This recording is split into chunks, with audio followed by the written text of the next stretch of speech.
When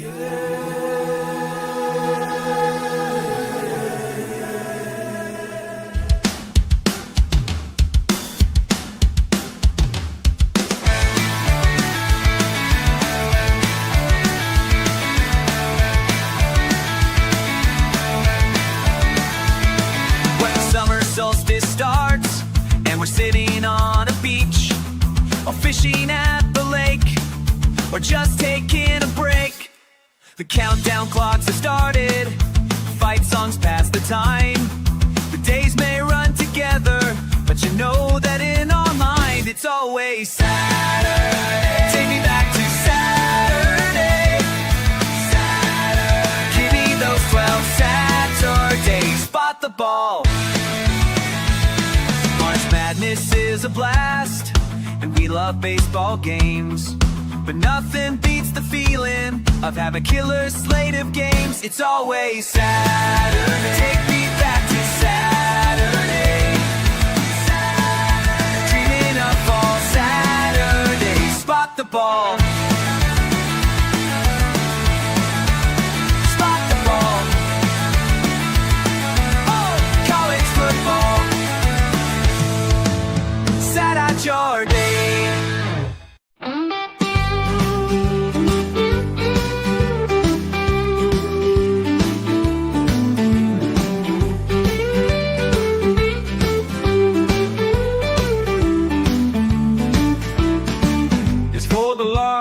For the small, lay a big hit and pass a kick the ball. This game is for us all. From Seattle down toward the Keys, this game is you, this game is me. Cats, dogs, and steer, either tree. This game is America, so sing it loud with me. College football forever. College football forever. Downtown LA, Starkville City. 1 week you're up next, take a dip. Run the rock or let it rip. This game is America. All say, can you sing it with me? We just stepped on her feet with a hot-nail Brugen across her nose. Whoa, Nelly! College football forever. College football forever.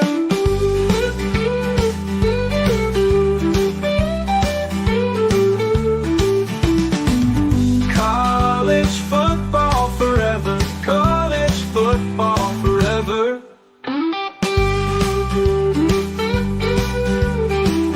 College football is a year-round discussion with these two. Here's JC and Morgan. Mike Morgan of ESPN and JC Sherbert of 24/7 Sports have you covered, beginning right now. Good morning, everybody. For those listening live on Spotify, Google Play, iTunes, iHeart, YouTube, Facebook, X, and everything in between. And for those listening later, we say perhaps good afternoon, perhaps good evening, perhaps happy October 8th, October 9th. It could be any time. That's the beauty of it. We're doing this live as we do every Tuesday morning, and it happens to be October 7th. And it happens to be a time of the year where you look at that calendar, JC, and you say, oh, man, it's going too fast. 5 games for most teams. Some have played 6. Some haven't had their first of 2 buys yet, but it is going too fast. It always does. We wait. We wish time would get here as fast as humanly possible for the start of the season, and then you have to pump the brakes and slow down. We don't want it to end just yet, but we do have another big week coming up, and we had another big week that was, and in a number of storylines and everything else that we'll pounce upon today. On the bigger picture, we'll get to Group 5. John, he's got his top 5 as well. But it's hard not to look at the latest AP poll and see a couple of things. First off, the normal, the SEC, 8 of the top 14 teams in the top 25. However, the highest ranked teams are not from the SEC. You have 2 Big Ten and 1 from the ACC. I have thoughts on that. And I know you do too, JC. But I think the biggest story going in, and where I'll jump off and hand the baton to you, sir, is that how many times, I don't want to say I complain about it, but I have talked about the fact that college football has been painfully predictable at the top. I think that's changing a little bit. And here's why. You can't stockpile players the way you used to. Like, the rich are still rich, and the middle is still going to have a hard time getting out of the middle. So there still are familiar names here in these polls, but you're seeing a little more unpredictability. And this is my favorite stat of all about this season. It says somewhat of the unpredictability that we've enjoyed so far. Go back to the preseason top 10. Number 1 in America, Texas. What are they ranked right now, JC Sherbert, of JC and Morgan fame and 24/7 Sports? Nada. Penn State, preseason number 2. JC, my memory is a little hazy. What are they ranked right now? Nada. Clemson, preseason number 4. What are they ranked? Not ranked. 2 and 3. So 3 of the top preseason 4 are completely out of the top 25. It's worse than that. If you guys follow us on Instagram, there was a little Instagram post about it. Not only are those teams that combined 8 and 7, Mike, they have 1 Power 4 win. It's October 7th. And Right. that was against North Carolina, which you could make a strong case for them being the worst Power 4 team Absolutely. at this point, because they've got the doors blown off of them against everybody with a pulse they've played. And that was Clemson's win this past weekend. Nice win by them. If you look at Clemson's schedule, Boston College is borderline terrible this year. They go on the road to play them this weekend. And then you got some tricky ones. SMU, Duke, Louisville, they're tricky. But, Clemson, Florida State's on there. But they come to Memorial. Clemson's probably going to end up being okay. But, Texas played, Tweedledee, Tweedledum, and Tweedledoo, and then went to Florida and got whacked. And then the shocker of all shockers was Penn State losing to UCLA. I mean, that was big game, James. It's tough. I feel for them as much as I'm happy for Jerry Neuheisel and Rick Neuheisel and the UCLA family. You just never know in this sport, but it's a little different, and with these rosters and things like that. And what was weird about it is, Texas, I think, got the benefit of the doubt because they went to the semifinals last year. And Arch Manning, I think a lot of people are hedging their bets that this is not going to be a drop-off from Quinn Ewers to Arch Manning. It's going to be an upgrade. And it's far from an upgrade. It's a drop-off, big time. After what I witnessed this weekend watching them play Florida, I mean, they're not protecting all that well, Mike, but he's holding on to the ball too long. For real, when the announcers are sitting there saying the middle of the field is wide open and sitting there saying, will he throw it down the seam? Because Florida was in this different quarters, kind of, I guess it's called quarters, open middle coverage. Okay, so the middle field's wide open. Mm-hmm. He's not throwing it there. I mean, Sark dialed up some great plays. He just missed them. So that's a problem heading into Oklahoma, which may have the best defense in the country this weekend. I know you'll be there. Mm-hmm. But yeah, lots of surprises. And it's going to stay this way as long as there's NIL in the transfer portal. Because like you said, injuries happen, part of the game. And then what's the elixir for that? Depth. It's very hard to build a bunch of quality depth now, like Nick Saban did at Bama, like those 2 teams Kirby Smart had, like a senior-laden Michigan team won the national championship, like Ohio State last year. It's just hard. And if you don't bring your A game every weekend, somebody will come up and bite you. Again, to that 8 and 7 stat, Texas lost to a 2 and 3 Florida team that was dead in the water. Clemson lost to Syracuse, and then Penn State lost to UCLA. So those 3 teams are combined 6 and 10. So the 8 and 7's bad, but it's a little worse if you dig into like who they've actually beaten and lost to. Yeah. So I think those are three teams that I believe will turn it around. Heck, maybe starting this weekend at the State Fair in Dallas with Texas. And, at Penn State, I mean, it's kind of sad and kind of a testament to sometimes how these Big Ten schedules go. They don't, because I haven't heard from Ohio. I feel like I haven't heard anything about Ohio State. They're number one in the country. They played Minnesota this past weekend and beat them. What was the Ohio U game was kind of the highlight since Texas. And everybody's just talking about November 1st when Penn State goes to Ohio State now. I mean, that's the Nittany Lions season. And so it's barring another loss. So very interesting. I feel for all those fan bases, but that's college football these days. You don't feel for them too much. They're they're so flush in resources and they have so much success. How bad do you really feel for those guys? I mean, it's hard to feel. I know some Texas fans. They're friends of mine, and they're just as. I mean, they're not. I guess there's a wine and cheese element to that fan base, but they're not the wine and cheesers. They're the get on the table, take your shirt off, and yell "hook 'em horns" types. Yeah. And they know the game. And, like you mentioned, from just a human standpoint, we wait 9 months out of the year for this. And everybody's got a team. Most people have a team. And if it doesn't unfold the way you think, it's disappointing. It is. It's disappointing, especially with the playoff and all that. We're still in the 12-team era where, once a third loss hits, your chances of going to the playoffs are just bottom out, barring a miracle. So you feel for them. And now only Clemson has 3 losses. The other 2 only have 2. But it's got to be disappointing. And there's really no reason for them to, Texas losing to Florida, I get it.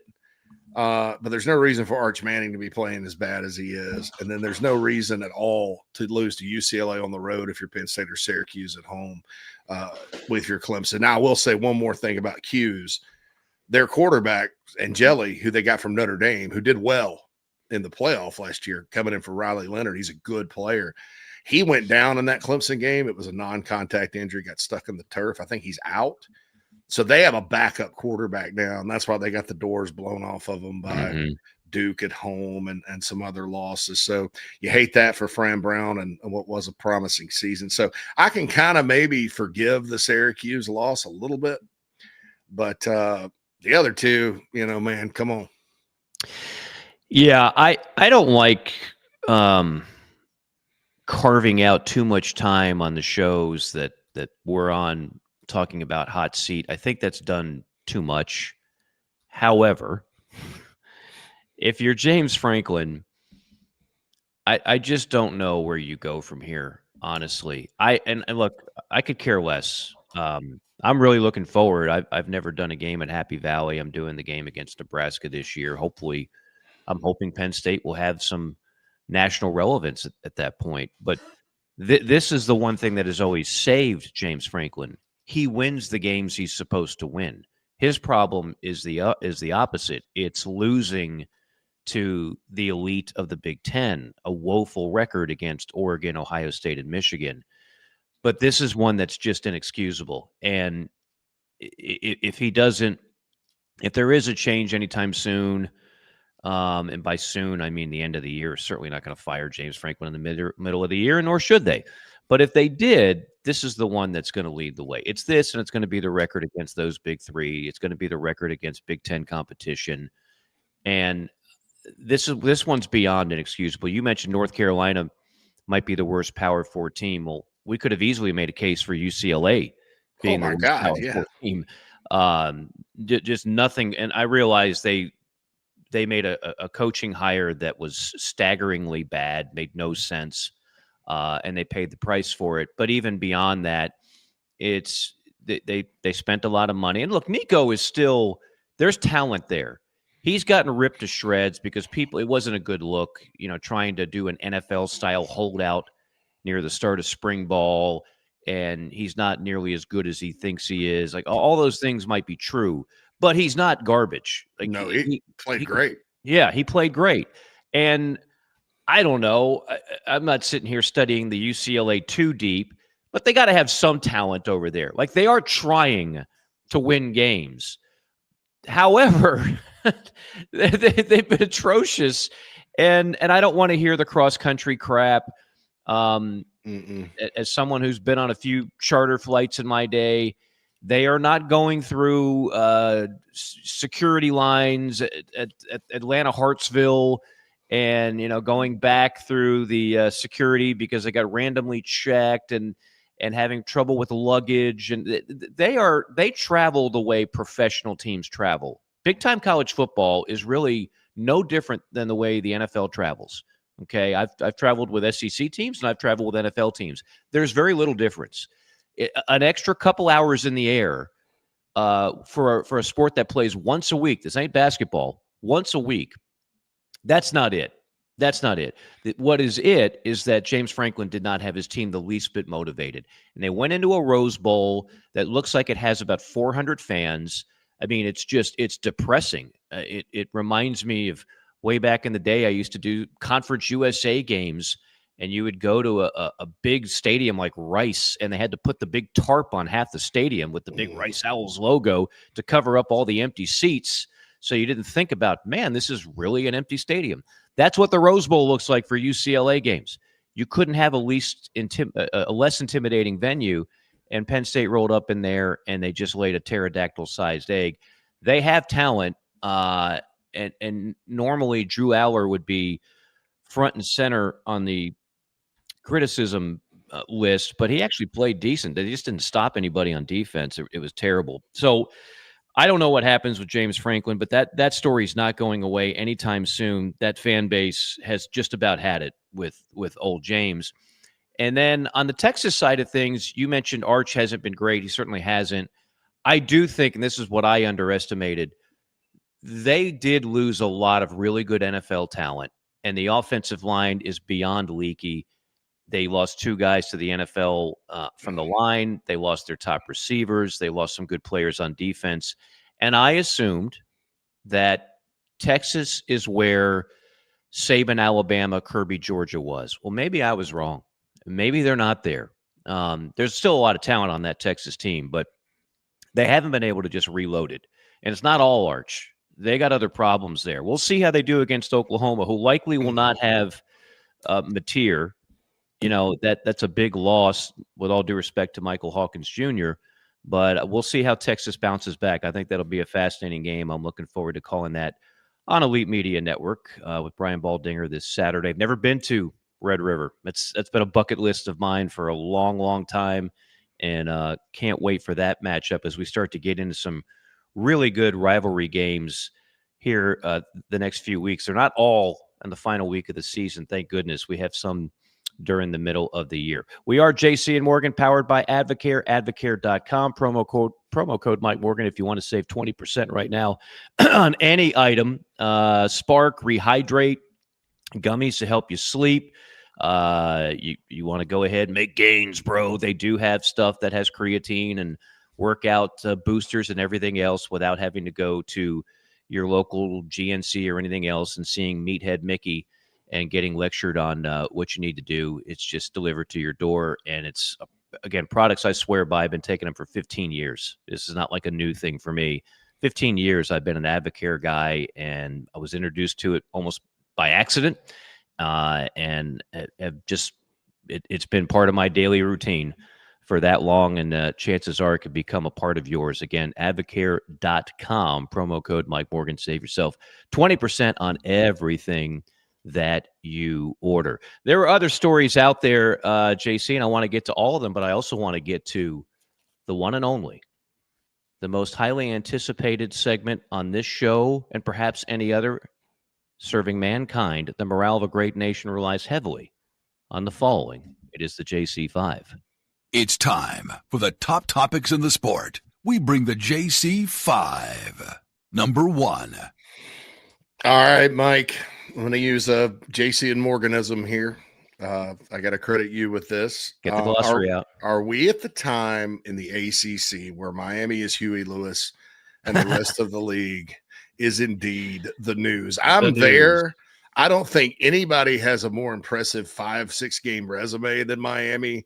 They've beaten some pretty doggone good teams right there in their state. And I know they haven't left the state of Florida, but to play a game, and we'll see what happens later in the year. But my goodness, they look like for about 3/4 the other night, and I know you were there in person until FSU made a comeback, that they look like the old Miami. And I don't want to jinx them because we know how they can kind of fade sometimes. But I don't think, I think Miami should be number one in the country based on who they've beaten and how they've played. And I think if there was a playoff poll right now, that hopefully the committee would have ranked them number one. But is it Miami and everybody else this early in the ACC? Yes. And yes, to your previous question, if this was the playoff poll, just kind of reading the tea leaves and listening to some of the people that actually have some influence on that poll, I think everybody agrees with what you just said. Miami has the best resume in terms of the wins, and then they don't lose any points on the eye test. Because if you turn on the boob tube and you watch Carson Beck, it's 2 years ago, Carson Beck. It's him just throwing dimes left and right. They've got receivers like C.J. Daniels of LSU, Malachi Toney, a true freshman who we talked about way back when in the boss segment. He's terrific. They've got good enough running backs, and defensively, Ruben Bain could be the number one pick in the draft. And if you want to double or triple team him, well, there's Akeem Mesidor on the other side, the transfer from West Virginia. So they don't have weaknesses. They don't. You know what I always say about this? I don't look for the team that has the most strengths very often, because all these teams at the top have strengths. I look for the ones that have the fewest holes. And I can't find a hole in Miami. And the secret sauce to Miami is nothing what I didn't even mention this. It's the line of scrimmage. Going into calling that game, the one thing we were concerned about, we always want a competitive game when we're doing national radio. My biggest concern, and my analyst's biggest concern, Chuck Oliver, was Miami just going to blow Florida State, blow their doors off on the line of scrimmage? And that's exactly what happened. Miami's front five on that O-line, they're massive and they're talented. They have won every battle. They won the battle in the trenches against Notre Dame. They won the battle in the trenches against Florida, and they won the battle in the trenches against Florida State. Defensive line, again, they're a problem. Ruben Bain gets all the credit, but it's not just him. They're also well coached. Cristobal now has his coordinators in place. They're no longer making stupid mental errors. Now, they could do a U-Dog. They could do a 21-0 lead against Syracuse with a playoff on the line and squander it. That's not out of the realm of possibility. But for my money, that's the best team I've seen all year. It's the number one team for right now. I can't imagine a scenario where they do not win the ACC and should be in the playoff, and very well, and who knows what's going to happen between now and December, but they might be the odds-on favorite to win it all by the time we get there. They are that good. Number 2. Well, I'll just add to that. I was wrong about Carson Beck, and I'll own it. I had no confidence that he would be as good as he returned to form, and I'll admit it. I mean, sometimes I'm wrong, right? We all are. Well, here's another guy I was wrong about, Ty Simpson. Yeah. Okay. Now this guy, I kind of was less than impressed, and not even so much on this show. We talked. I sent you a text. I said, listen to this guy. I don't know about this guy. I just didn't know. Then the Florida State game happened. It wasn't on Ty Simpson, but you just kind of got that feeling. Well, now, after watching him against Georgia and watching him against Vanderbilt, this guy's good. Yeah. This guy can get away from pressure. I mean, the offense Kalen DeBoer has, Mike, is predicated on having a good passer, a guy that can hit his targets downfield. Ryan Williams isn't even having a great season. Okay. It's Bernard and the rest of them, and all kind of he finds guys. The thing I like about him, difference between him and Arch Manning, Ty Simpson will throw it down the middle of the field in a heartbeat. Right. I mean, he doesn't care. You watch that game Saturday against Vanderbilt, and it was just like doom, doom, doom, doom. And he's athletic enough to get out of pressure. Your thoughts on Ty Simpson right now, and kind of your expectations for him and Bama moving forward, starting with a good Missouri team this weekend? Well, I'm not going to pretend that I knew Ty Simpson was going to be this good. He caught my eye a couple weeks ago, and I started watching, and I'm like, okay, this guy's pretty damn good. And then watching him perform in game after game, and then the numbers are eye-popping. I know it's not all about stats, but he's leading the league in SEC, leading the SEC in passing. He's leading the SEC in touchdown to interception ratio 13-1, and he's completing 70% of his passes. So what's not to like, right? And if you watch that game, you go the Georgia game is the one that just clinched it for me. Without even seeing a stat line, the plays he was making in that game, the poise he was making in that game, I thought that was like, okay, that's an eye opener. This kid's the real deal, and he has been. There's no quarterback controversy in Tuscaloosa. He's the dude, and he's making that offense go. As you mentioned, Ryan Williams is not. You've got two sensational sophomore receivers. The other one resides in Columbus that aren't exactly having the breakthrough seasons that everybody anticipated. But, yeah, Ty Simpson has been terrific. Look at the top 5 passers in the SEC. Are you ready for these names? Remember all the hype at the beginning of the year? We all know the names, right?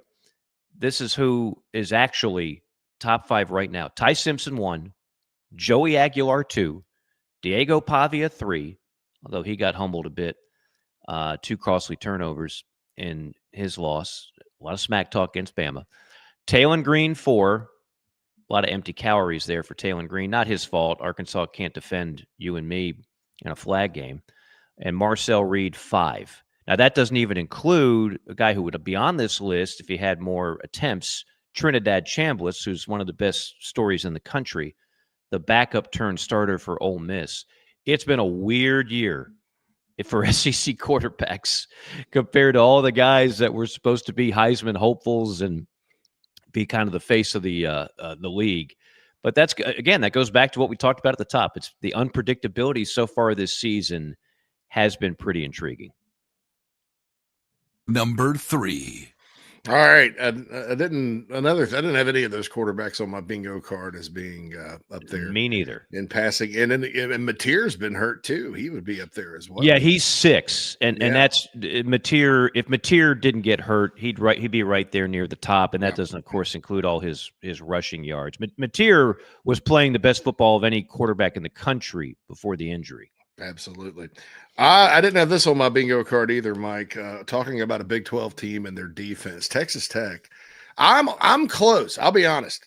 I know there's still a lot of ball to be played in that league, and it's unpredictable. And Kansas State's having a bad year, and they play Texas Tech later. Something kind of tells me that could be the game. K-State gets up off the mat. It's in Manhattan, all that stuff. But I'm close to Huey Lewis and losing the Big 12 too, because of the Texas Tech Red Raiders. And Texas Tech's always been able to score points. It doesn't matter if Tommy Tuberville's out there or Cliff Kingsbury or Mike Leach or Spike Dykes back in the day. I mean, they score points. They don't play good defense. Their defense, 9th in the country, Mike, in total defense, 244.4 yards per game. And now, look, they've played Arkansas, Pine Bluff, Kent State, and Oregon State. But the last 2 games were on the road. Rice-Eccles Stadium against the Utah Utes, 34-10. And then Houston, Willie Fritz is a good football coach, really good offensive football coach, 35-11. I tell you what, that makes me a bit of a believer in Texas Tech. They had Kansas this weekend, a night game in Lubbock. Your thoughts about the Red Raiders on defense so far this year?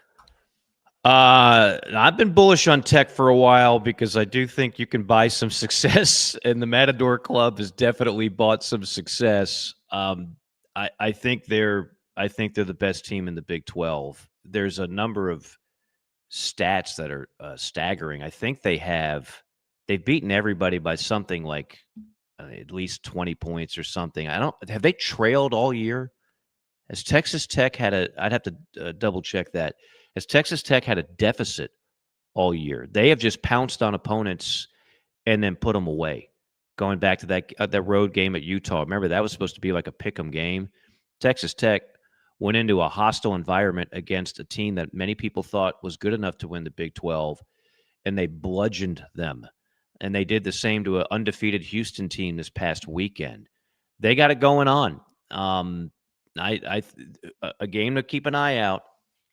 In a few weeks, BYU will travel to Lubbock. BYU is no joke. That will tell us a lot about just how good Texas Tech really is. But yeah, I think they are a classic story of they play in the right league. They've always had enough to be good, but in the new Big 12, they have a chance to be great with the ultimate sugar daddy, the ultimate apparatus to pump in a ton of money into that program where they don't really have a whole lot of weaknesses. They plugged all the holes, and all of a sudden, being in Lubbock's pretty cool again. Absolutely. Defensive coordinator for Texas Tech. Look out for this guy. He's from my hometown of Spartanburg, South Carolina. Played and coached at Wofford College for 12 years. Made his way to Georgia Tech, Georgia State, Army. Troy with Summerall, Tulane with Summerall, Houston with Fritz last year, and then on to Texas Tech. So look out for him. There's some good coaching going on there as well. There is, and I just fact checked myself. I was right. They have not trailed in a game so far this year. JC, they're 5-0. They haven't trailed in any game, and they've won every game by at least 20 points. That's the only school in college football to do that in FBS. So they couldn't be off to a better start. That is for sure. Number 4. Okay, so Notre Dame. I can't make heads or tails of this team. Some people say that their offense is just Jeremiah Love, and that's it, and he's certainly special. They have one game where it doesn't look like they could defend anybody. Okay, then they go to Arkansas and put together a very complete game, blow the Razorbacks out, get Sam Pittman fired in front of Lou Holtz and the good Lord and the people from the Catfish Hole and everything else out in Fayetteville. Then they come home and play Boise, and Boise's a team, they'll try to kind of muck it up, make it low scoring sometimes. Woefully unimpressive offensively, but defense shut them down 128-7. Is Notre Dame helter-skelter? What do you make of them? I do think if they win out, they're going to the playoff, and I think they could. But, man, it just seems inconsistent right now in South Bend, although they've been winning. Well, recency bias for me because I had the game against Arkansas, and Jeremiah Love had 4 touchdowns in the first half, and their quarterback, the Carr kid, we might be talking about him as a Heisman candidate in the next year or two. He's a good-looking player. They're not maybe as nasty on defense as they have been in the past. And because of that and because of the 2 early losses, we've kind of forgotten about Notre Dame. But when you look at those 2 early losses, first off, these are not games you need to apologize for losing. And secondly, when you look at the rest of that schedule, JC, I'm not surprised if Notre Dame goes 10-2 and gets in the playoff. It's very doable. And if they're 10-2, they are in, right? Can we agree on that? Yeah, and they probably deserve to be in, Mike, because, I mean, you got a 3-point loss at Miami. Miami's really good. And then a shootout against A&M where they lost by 1 point. 41-40, yeah. In kind of a revenge game. A&M still undefeated. Both those teams are undefeated. So, yeah, I think you got Southern Cal coming up. That's going to be, who knows, but that's going to be that we're trying to get out of this game bowl for the Trojans. Yeah. But, that could be problematic because Southern Cal's good on offense. But, Notre Dame's a fascinating team to me. And you're right. CJ Carr, again, it's Lloyd Carr's grandson. The chances of him not being good, I think, are very slim. Of course, everybody around the country just said, well, what about Arch Manning? You probably said the same thing about him. I'm not throwing the dirt on Arch Manning just yet. He's just developing and not very good right now. Let me ask you, Mr. Recruiting Guy. Mm-hmm. There's a video that's circulated. I'm sure you've seen it. You probably saw it years ago, but the rest of us are seeing it now. And at first, I thought it was a spoof. I thought I was looking at The Onion. It's Arch Manning playing some high school team that looks like a bunch of kids that, their father donated money so their kid could get a uniform and play, but probably shouldn't be out on the football field. And you're sitting there looking at it like this kid, Arch Manning, is supposed to go from that level of competition to the SEC level of competition, and you don't think there's going to be a little bit of, call it stage fright, call it getting spooked, whatever you want to call it. Are people making too much of that, or is there some validity to that? I mean, look, he's a redshirt sophomore. I mean, he's been in college 3 years. They've been practicing. I Right. mean, he's Right. been in games. I don't know that there's a big speed of the game adjustment after 3 years. And it's the same place that his uncles played. I mean, they Mhm. were both at Isidore Newman in New Orleans. So I just think he's just not ready, struggling. Maybe they did lose too many guys.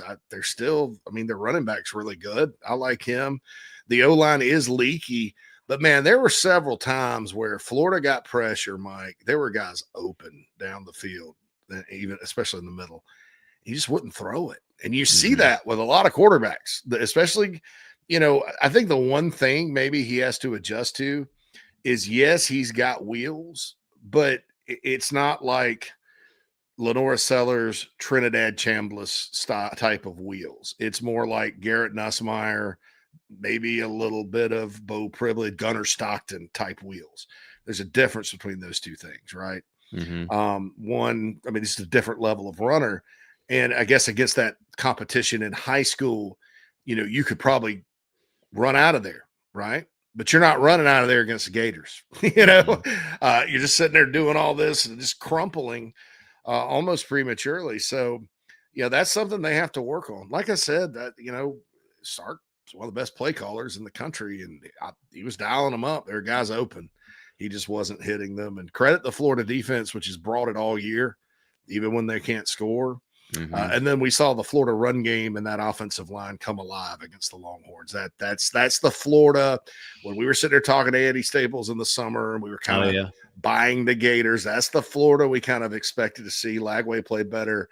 Dallas Wilson is going to be a special That's a receiver for stud. them.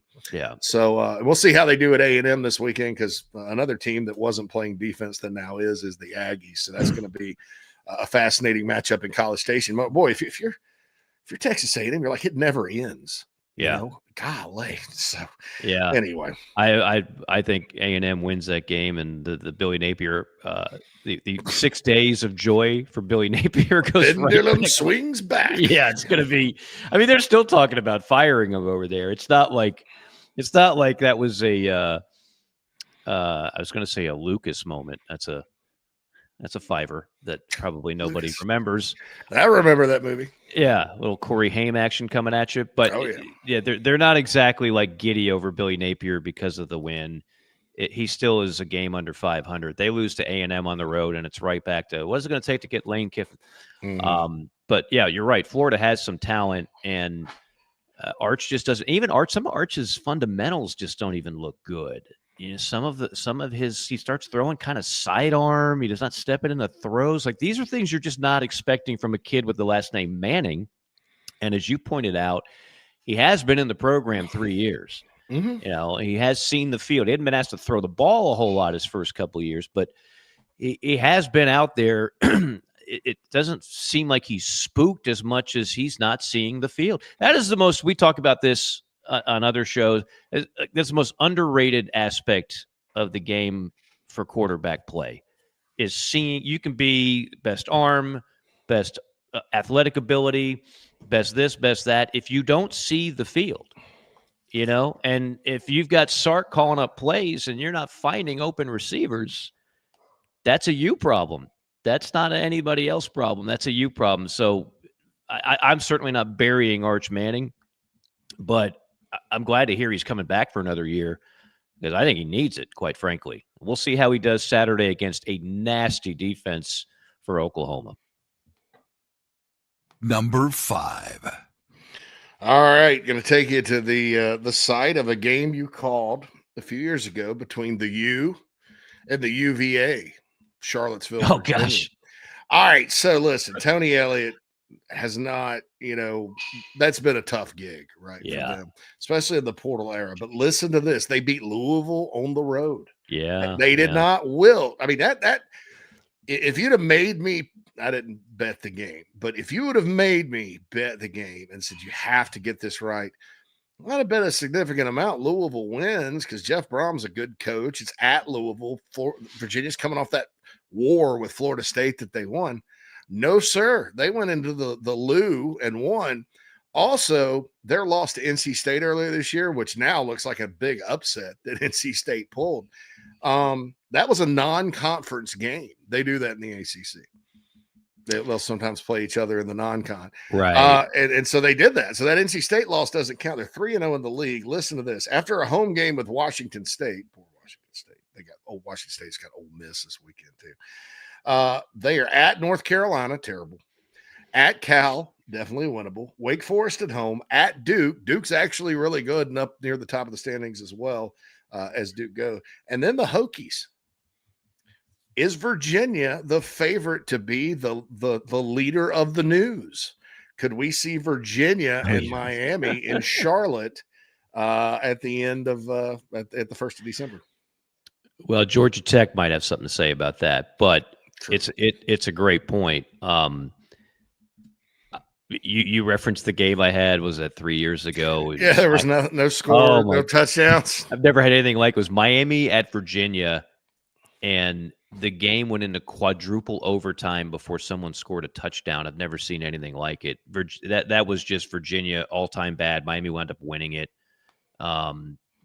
There's been no atmosphere in Charlottesville. It's been a moribund program. Kudos to Tony Elliott, who by all accounts is a really good guy and likable guy.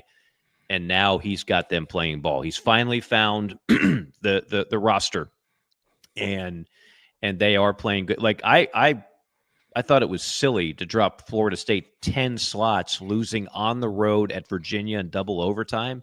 Basically, what you're saying is Virginia's garbage, and that's an embarrassing loss. That's not an embarrassing loss. Not this year. Virginia is legit. They're a good story. And so, yeah, I mean, they've got a chance to that schedule you just laid out. They're going to be favored at almost every one of those games. They've got a chance to they could be this year's Syracuse from last year in a lot of ways. Syracuse was 10-3, running Chandler Morris, son of Chad Morris, is their quarterback. They're running the old Clemson offense, and it got lost on me. I was sitting there saying, well, everybody at Clemson wasn't too happy with that offense a couple of years ago when they moved Garrett Riley in. But I started thinking about like the origins of that offense. It's Chad Morris's offense, basically. I guess I should have known that, but I didn't. And I'm like, oh, well, that makes sense. So, yeah, hats off to the Who's, man. I didn't have that one on my bingo card either. I don't know anybody that does. If they tell you they did, they're probably lying.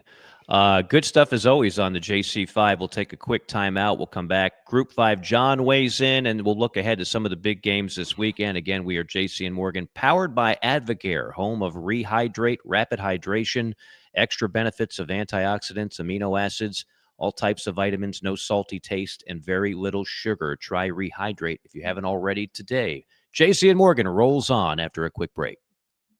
Morning, Carl. Usual? Yeah. Your oldest was in here the other day. Said the two of you took a trip down to my neck of the woods. How'd that go? You might as well give me one of those Carolina cards while you're at it. I knew I liked that one. Yeah. There you go, my friend. Thanks. Hey, Carl. Congratulations. See you tomorrow, Freddie. You bet. Welcome to Palm Casual Patio Furniture. Because we are the factory, Palm Casual has the ability to offer the highest quality outdoor furniture paired with world-class service. Since 1979, our factory showrooms have done our best to make the buying process as easy as possible for our customers. Our understanding of the many factors that go into your decision has helped us create our 30-day trial period that increases the level of comfort our customers feel during the shopping experience. Visit us in Somerville, Mount Pleasant, Myrtle Beach, and Bluffton, and online at palmcasual.com for our products and out-of-state locations. Go Gamecocks! Hey, folks, want to tell you about our friends at Titan Construction Group really quick. They're a mid-Atlantic-based general contractor, specializes in retail, restaurant, and office construction. TCG strives to separate itself from other general contractors by adding value every step of the process. From project budgeting to estimation, value engineering to construction, they focus on those relationships and not the transaction. Titan builds partnerships one project at a time. Among their clients are Starbucks, Crumble Cookie, Blake Pizza, Home Goods, 15 plus years experience, based in Midlothian, Virginia, and contracted in Virginia, West Virginia, North Carolina, and South Carolina. So get on their website, TitanCGinc.com. That's TitanCGinc.com. Get in touch with Brad if you're in need of a general contractor that focuses on going above and beyond for their clients. That's Titan Construction Group, a proud sponsor of the JC and Morgan podcast.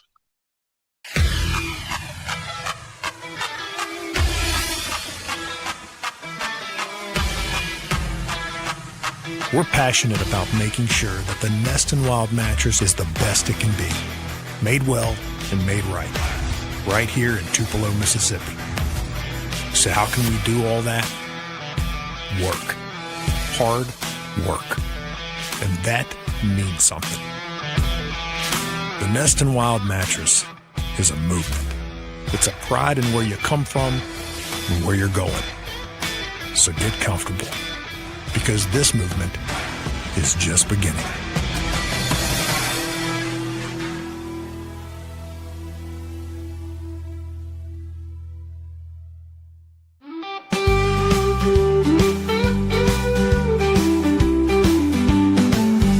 This is JC Morgan on the Chief Sports Network.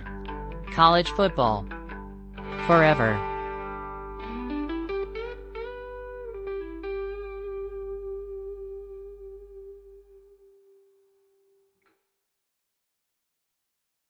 All right, welcome back. Final segment of JC and Morgan. We'll continue to go up tempo here. Again, we're powered by Advocare, advocare.com. Again, we are not elitist around here. We do pay attention to the non-power programs, the other leagues, quote unquote, that are not the SEC, Big 10, ACC, Big 12. Group 5, John, his weekly top 5. Please, if you disagree, do not be confrontational. Do not be combative. We know people get very upset if Tulane is ranked below Memphis or USF is ahead of UNLV. These are the kind of things that can cause fights in your local bar or drinking hole. Keep it peaceful, folks. Number 5, Navy, 5-0. Next up, Temple. Still a great story. Who doesn't pull for the service academies? And right now, Navy's got it going on. Horvath is a really good college football player. Number 4, UNLV. I talked about this earlier in the week, JC, or maybe it was last week. The Arkansas job is obviously open. A lot of different names out there, some of them the usual suspects. I don't see Dan Mullen on enough lists. He's got UNLV 5-0. Next up, they're at Air Force. Dan Mullen wants to get back in the SEC. I know that for a fact. And I think Dan Mullen is still a good football coach, quite frankly. Just something to think about. Number 3, Tulane. They're 4-1. Next up, East Carolina. Their one loss, of course, was to an SEC team in Ole Miss, 45-10. But they did, excuse me, they did beat Duke. They did beat Northwestern. These are Power 4 teams. So Tulane, yeah. Right? You said what did I say? You said East Carolina. I'm sorry. Next up is East Carolina. East Carolina. Okay. Yeah. I beg your pardon. Tulane is 4-1. They have beaten Northwestern and Duke. They will be at East Carolina on Saturday. Number 2 is Memphis. They're 6-0. They haven't had a bye yet. And, of course, their coach is going to be rumored for a number of Power 4 jobs. They got a bye week this week. But, of course, they did beat Arkansas 32-31.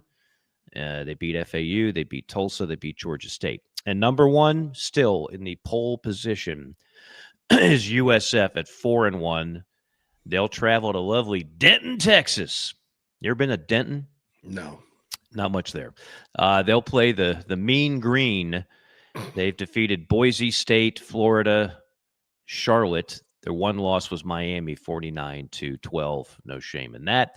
Game of the week, according to G5 John, USF does travel to Denton, Texas. North Texas is 5-0. I did not know that. Mm-hmm. In fact, North Texas, now this is as of 48 hours ago, a 1.5-point favorite. Huh? Yeah. Their quarterback is Drew Mestamaker, JC, and he is lighting it up. Yeah, they're off to a good start. Their coach also was on some of those early Oklahoma State lists. Apparently, they had some good coaches through the years at North Texas, and it's not the easiest job in that state. But one thing I've learned watching Texas State rise from the ashes, now a Pac-12 member with G.J. Kinney. Sometimes you get the right coach and he ends up leaving and working, but he got it going, and then you keep winning. Incarnate Word in the FCS level is an example of that. So that should be a heck of a game on a Friday night. I think it's the second straight Friday night game for South Florida. So we'll see if the Fighting Goalishes can keep it going. And I'm a big fan of the Moscow Mule. I think he certainly should be up for some bigger jobs as well.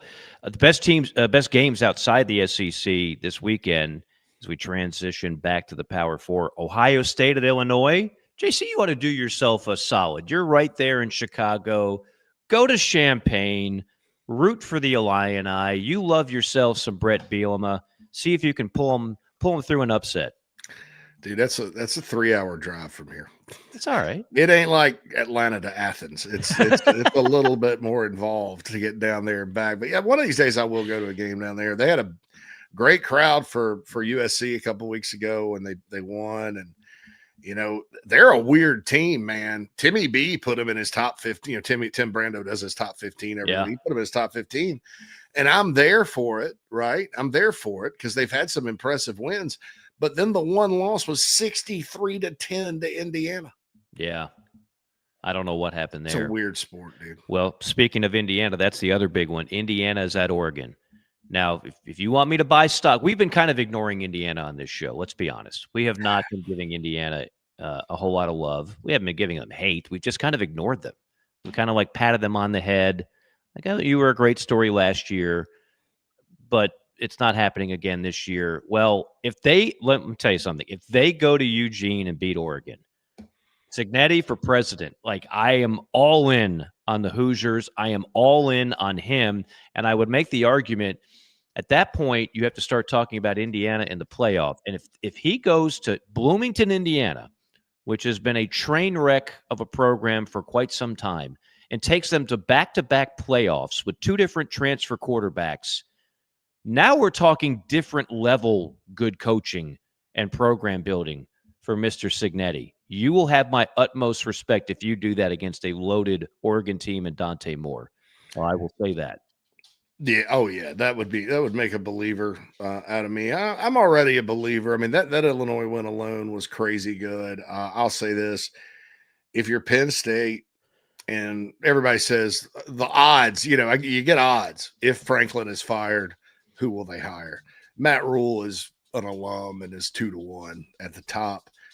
But if you're Penn State and your thought, you got to kind of do a Georgia when they hired Kirby Smart. Now, Kirby Smart's a different end of his career than Kurt Cignetti, but you got to think who can come in here and win right away and take it to that next level, because James Franklin is in Mark Rickville right now.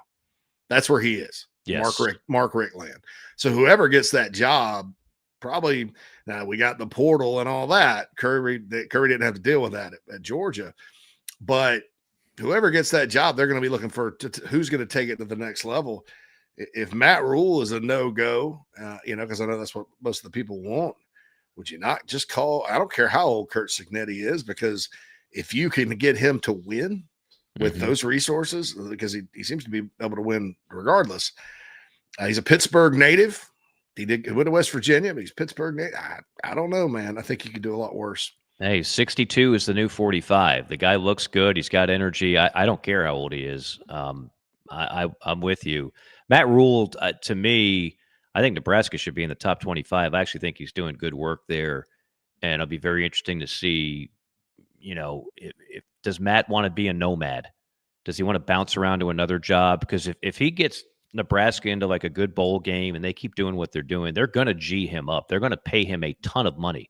Nebraska is not lacking in financial resources, so that'll be interesting to see. I think if it was any other job at Penn State, but Penn State, I mean, that's hard one to turn down. And you also know, I mean, they've stuck with Frank. At Penn State, if you win, they'll stick with you. I mean, Bill O'Brien didn't leave because he was fired. He left because he got the Texans job. So, Right. And they stuck with Joe Pa for a long, long time. So, you got to win. But that would be an interesting decision, I think, for Matt Rule. And you're right. He's doing a good job this year at Nebraska. Quick hitters, so we don't have Mad Dog sweat too much, because I know he's got another show to fire up here soon. Alabama at Missouri, thoughts? Missouri secondary needs to play a whole lot better than it has to have a chance. But if it does, the D-line's good enough and the offense is good enough to run the ball, they could win. Arkansas at Tennessee.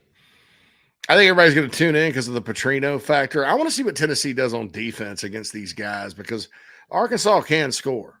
And so I want to see kind of how the Tennessee defense looks against them. And I doubt Arkansas's defense is going to be much better, even though they changed coaches.